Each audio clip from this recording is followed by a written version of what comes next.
Assalamualaikum dan selamat sejahtera buat Ustazah Fadilah Adiba dan rakan-rakan. Kami dari Kumpulan 1 ingin membentangkan tentang tajuk rasuah antara kemahuan dan pegangan. Kumpulan kami diwakili oleh 5 orang ahli iaitu Fatini Liana, Nur Hoda Kairina, Putri Nur Alia, Nur Najiha dan saya Nur Aisyah Umairah. Kami akan membentangkan tentang pengenalan, kajian terdahulu, faktor berlakunya rasuah, kesan rasuah terhadap individu, masyarakat dan negara serta kaedah pencegahan rasuah dan akhir sekali kesimpulan. Rasuah berasal daripada perkataan Arab iaitu ar-riswah. Rasuah adalah perbuatan di mana seseorang itu menerima ganjaran yang lumayan dan merupakan satu bentuk perlindungan daripada pihak tertentu selepas diberi wang, hadiah atau kerayaan.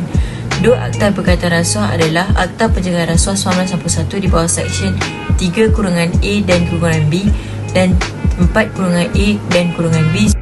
Etika pula berasal dari perkataan Greek iaitu ethos. Ia bermaksud sikap yang menentukan tingkah laku sesuatu golongan.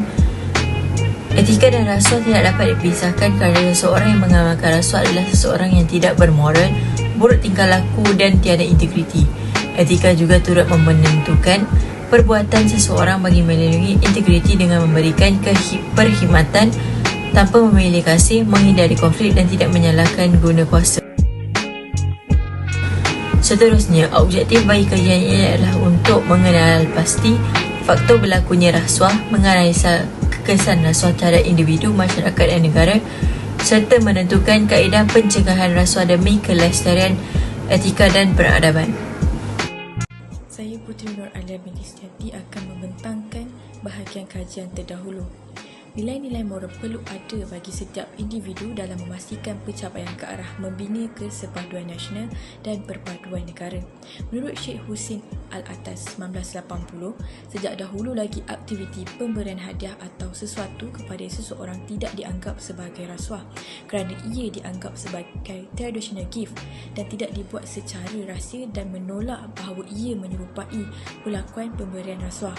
Darul Azhar 2015 menambah bahawa rasuah merupakan salah satu cara untuk mengecapi kemewahan.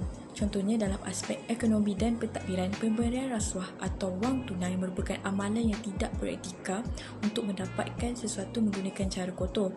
David Ng 2016 menyokong dan menyatakan bahawa Bank Dunia berpendapat bahawa rasuah telah menjadi satu faktor yang membawa keburukan dalam sektor ekonomi dan pembangunan sosial. Ia mampu memberikan kesan yang besar terhadap institusi pentadbiran kerana kebincangan dari segi integriti dan amanah dalam diri individu. Menurut Yusof dan Zahiruddin 2010, tahap kepimpinan yang lemah dan tidak cekap juga merupakan punca berlakunya rasuah dari segi kepimpinan. Punca seperti kurangnya penguatkuasaan dan pemantauan yang berterusan mungkin boleh menyebabkan hal ini berlaku. Menurut Ridiauddin 2021, kedudukan Malaysia dalam indeks persepsi rasuah telah jatuh dari 51 ke 57 dari 180 buah negara. Menurut Dr. Mohan, iaitu Presiden Transparency Malaysia, penurunan ini berlaku atas beberapa sebab, antaranya pembentangan rang undang-undang, pembiayaan politik yang gagal serta beberapa pendakwaan rasuah yang telah digugurkan.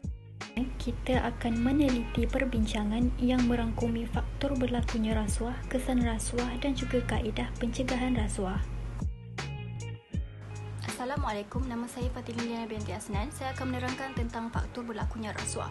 Jadi bagaimana rasuah ini berlaku ialah berpunca dari 3 aspek iaitu individu, masyarakat serta negara. Dari segi individu di mana ianya berlaku kerana kurangnya kesedaran dalam diri lalu menjadikan mereka mudah untuk terjebak dengan gejala rasuah. Kesedaran yang tiada dalam diri mereka berpunca daripada kelemahan iman lalu mudah untuk melakukan perkara negatif. Isu peribadi mula menjadi salah satu faktor yang mendesak seseorang individu untuk menerima rasuah dan sebagainya, di mana ia menjadi faktor dan punca gejala rasuah terus meningkat kerana perrutinan dan kebebasan psikologi yang mempengaruhi seseorang individu lalu merasionalkan perlakuan itu dan menjadi kebiasaan dalam setiap tingkah laku. Faktor seterusnya ialah dari segi masyarakat di mana ia merupakan amalan yang dibawa sejak dahulu lagi kerana ini disokong oleh Exco Pembangunan Wanita, Kebajikan dan Masyarakat Negeri Sembilan, Nicole Tan. Dia berkata bahawa jika pemimpin dan masyarakat mengamalkan rasuah, negara akan musnah dan tidak akan menjamin masa depan negara yang baik. Faktor yang terakhir ialah faktor dari aspek negara. Apabila menyebut tentang negara, undang-undang pasti menjadi salah satu aspek yang penting. Apabila kegiatan rasuah ini telah melibatkan individu dan seterusnya berjangkit dalam sebuah masyarakat, ia harus dikekang dan dibantras. Undang-undang yang terlalu longgar akan menyebabkan kerosakan dalam negara dengan menyebabkan kemunduran dari segi ekonomi serta kehilangan sokongan bersepadu dari negara luar. Justru itu, undang-undang harus diperketatkan dan serta rakyat haruslah sentiasa bersatu padu dalam membantras gejala rasuah ini. Ini untuk mencapai visi negara iaitu menjadikan negara bebas rasuah menjelang 2023. Saya Nurda Karina akan membentangkan tentang kesan rasuah terhadap ekonomi, pendidikan dan pentadbiran. Kesan rasuah kepada ekonomi akan bawa kepada kemerosotan ekonomi kerana orang luar kurang melabur kepada Malaysia dan akan menyebabkan kos sara hidup yang tinggi kepada rakyat. Kesan rasuah dalam pendidikan akan tidak dapat memupuk golongan muda untuk membenci budaya rasuah sejak kecil lagi. Oleh itu, pendedahan kepada budaya anti rasuah amat diperlukan dan visi Malaysia menjadi negara bebas rasuah menjelang tahun 2023 akan tercapai. Akhirnya, rasuah akan menyebabkan sesebuah organisasi akan mengalami kerugian kerana adanya orang tengah yang mengawal keuntungan sendiri dan akan bawa kepada kegagalan sistem organisasi itu sendiri. Assalamualaikum, nama saya Nur Najah binti Suhaili dan saya akan menerangkan bahagian kaedah pencegahan rasuah. Kaedah pertama pencegahan rasuah adalah penguatkuasaan undang-undang dan hukuman untuk memastikan undang-undang dan hukuman tersebut dapat dijalankan dengan efektif. Seksyen 17A Akta Suruhanjaya Pencegahan Rasuah Malaysia 2009 telah diperkenalkan untuk mengenal pasti kesalahan yang dilakukan oleh organisasi komersial. Sebelum ini, Akta SPRM 2009 lebih tertumpu kepada individu yang terlibat dalam aktiviti rasuah bagi sesebuah organisasi untuk menerima faedah tersebut, maka pihak pengurusan tertinggi walaupun terlibat dalam penerimaan rasuah tersebut terlepas daripada hukuman. Kesimpulannya, dengan inisiatif baharu yang dilakukan oleh kerajaan, pencegahan rasuah dapat dilakukan dan integriti terhadap sesebuah organisasi itu dapat ditingkatkan. Kedua adalah pendedahan kepada golongan belia dan masyarakat. Golongan belia wajar diberikan pendedahan kerana mereka merupakan pelapis negara. Antara salah satu usaha kerajaan ialah penubuhan belia rasuah Busters yang merupakan satu kempen untuk melibatkan anak muda dalam memerangi gejala rasuah. Oleh itu, golongan muda perlulah berani dalam menentang isu rasuah dengan agresif dan orang ramai juga perlu memberikan keyakinan terhadap golongan muda dalam mengubah Malaysia menjadi sebuah negara yang lebih baik. Akhir sekali, didikan ibu bapa dan guru. Isu rasuah perlu diterapkan kesedarannya kepada semua lapisan masyarakat. Jadi dalam institusi kekeluargaan itu sendiri bermula seperti nasihat anak-anak untuk memupuk rasa benci kepada rasuah.